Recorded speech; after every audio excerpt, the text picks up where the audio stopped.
Hi friends, आप देख रहे हैं वीएस एस्ट्रोलॉजी। मैं गौरव आपका बहुत बहुत स्वागत करता हूं वीएस एस्ट्रोलॉजी में। चलिए दोस्तों, आगे चलते हैं और जानते हैं आज के टॉपिक के बारे में।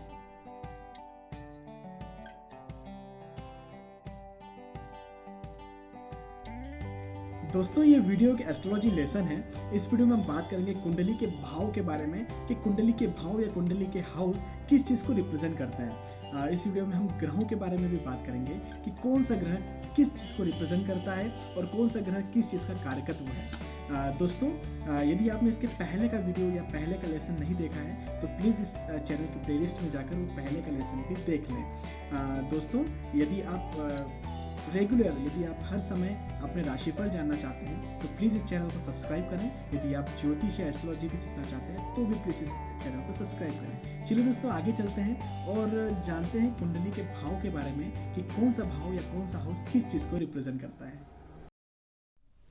दोस्तों, ये जो आप देख रहे हैं यह पहला भाव। दोस्तों, पहले भाव को लग्न कहा जाता है। इसे सबसे महत्वपूर्ण भाव माना जाता है। दोस्तों, पहला भाव खुद के बारे में बताता है, खुद के व्यक्तित्व, खुद की पर्सनालिटी के बारे में बताता है। पहला भाव खुद के शरीर के बारे में बताता है, खुद की ज़िंदगी के बारे में बताता है। पहला भाव बताता है कि दूसरे व्यक्ति आपको किस तरह से देखते हैं, इस बारे में पहला भाव इंगित करता है। दोस्तों, अब जो ये आया यह है दूसरा भाव। दोस्तों, दूसरा भाव या दूसरा हाउस या दूसरे घर को धन भाव भी कहा जाता है। दोस्तों, यह भाव रिप्रेजेंट करता है आपकी संपत्ति को, आपकी जायदाद को, आपकी वाणी को, आपके बातचीत करने के कौशल को। दोस्तों, इस भाव से संचित धन को देखा जाता है। आपने जो धन कमाया है या फिर आपको जो धन मिला हुआ है, जायदाद, पैतृक संपत्ति मिली हुई है, इस भाव से इन बातों को देखा जाता है। दोस्तों, दूसरे भाव से परिवार को भी देखा जाता है। दोस्तों, अब बात करेंगे तीसरे भाव की।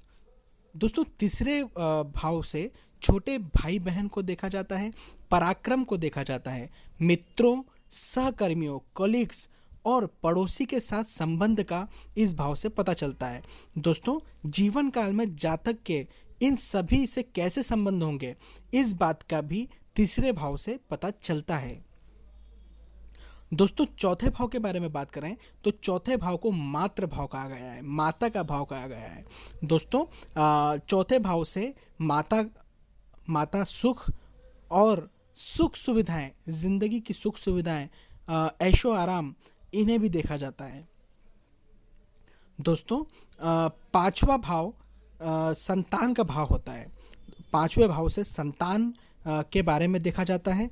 उसके अलावा लव अफेयर्स, आपकी हॉबीज़, टीचिंग, ड्रामा और सेक्सुअल रिलेशनशिप के बारे में भी पांचवें भाव से देखा जाता है।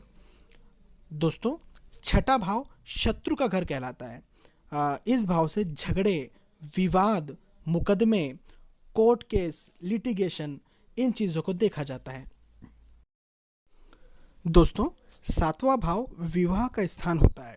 सातवें भाव से विवाह या मैरिज को देखा जाता है। सातवें भाव से प्रेम संबंध को देखा जाता है। सातवें भाव से आपके पार्टनर को देखा जाता है। आप यदि बिजनेस करते हैं तो आपके बिजनेस में जो पार्टनर है उस पार्टनर को भी सातवें भाव से देखा जाता है। सातवें भाव से डाइवोर्स को भी देखा जाता है। दोस्तों, अब बात करेंगे आठवें भाव की। आठवें भाव से आयु, रोग, भय, मृत्यु, इन चीज़ों को देखा जाता है। दोस्तों, अब बात करते हैं नवे भाव की। दोस्तों, नवा भाव बहुत महत्वपूर्ण होता है। नवा भाव भाग्य स्थान होता है। इस भाव से भाग्य को देखा जाता है। इस भाव से व्यक्ति की धार्मिक प्रवृत्ति पता चलती है। इस भाव से तीर्थ यात्राओं को देखा जाता है। इस भाव से हायर एजुकेशन को देखा जाता है। इस भाव से पिता या पति को भी देखा जाता है। दोस्तों, अब बात करेंगे 10वें भाव की। दोस्तों, 10वां भाव कर्म भाव होता है, कर्म स्थान होता है। आप जो भी काम करते हैं उसका 10वां भाव होता है।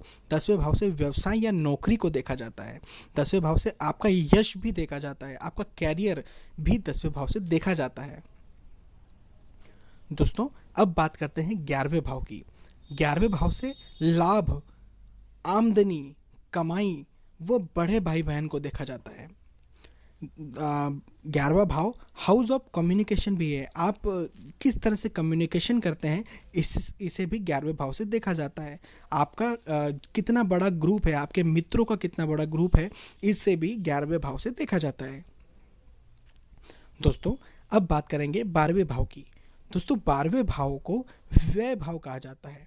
12वें भाव से धन का खर्च होना, जेल जाना, हिडन मैटर्स, जो चीज़ें छुपी हुई होती है, अज्ञात चीज़ें जो आपके बारे में होती है, उन बातों को 12वें भाव से देखा जाता है। दोस्तों ये 1 से लेकर 12 भाव तक आपने जाना। दोस्तों अभी आपने देखा कि पहले से लेकर 12वें भाव तक हर भाव या हर हाउस किस चीज़ को रिप्रेजेंट करता है। दोस्तों अब हम बात करेंगे कि कौन सा ग्रह किस चीज़ को रिप्रेजेंट करता है या कौन सा ग्रह किस चीज़ का कारक होता है। दोस्तों शुरुआत करते हैं शनि से। दोस्तों शनि जो है वो कारक होते हैं न्याय के, जस्टिस के, मेहनत के, आयु के, धैर्य के और धीमी गति के कारक भी होते हैं। दोस्तों शुक्र कारक होते हैं पत्नी के, वाहन के, सुख संपत्ति के, ऐशो आराम के, भोग विलास के, आनंद के। शुक्र इन सब चीज़ों के कारक होते हैं। दोस्तों गुरु कारक होते हैं ज्ञान के, संतान के, पति के, जीवन शक्ति के, विल पावर के। गुरु इन चीज़ों के कारक होते हैं। चंद्रमा कारक होते हैं माता के, मन के, मन की चंचलता के, वासना के। दोस्तों सूर्य कारक होते हैं पिता के, आत्मा के, तेज के, यश, नेतृत्व क्षमता के। दोस्तों बुध कारक होते हैं बुद्धि के, व्यवसाय के, वाणी के, मित्र के। दोस्तों मंगल कारक होते हैं पराक्रम के, साहस के, लड़ाई झगड़े के, चाहे वो लड़ाई झगड़ा अच्छे कार्य के लिए किया जा रहा हो या बुरे कार्य के लिए। जैसे कि कोई एक सोल्जर है जो कि देश की रक्षा के लिए लड़ाई झगड़ा करता है। दोस्तों वो अच्छे कार्य के लिए लड़ाई झगड़ा करता है, लेकिन उसका भी कारक मंगल है। और कोई एक आतंकवादी है जो बुरे कार्य के लिए लड़ाई झगड़ा करता है, उसका कारक भी मंगल ही है। अब दोस्तों बात करते हैं राहु और केतु की। दोस्तों राहु और केतु कारक होते हैं विश्लेषण के या तर्क के।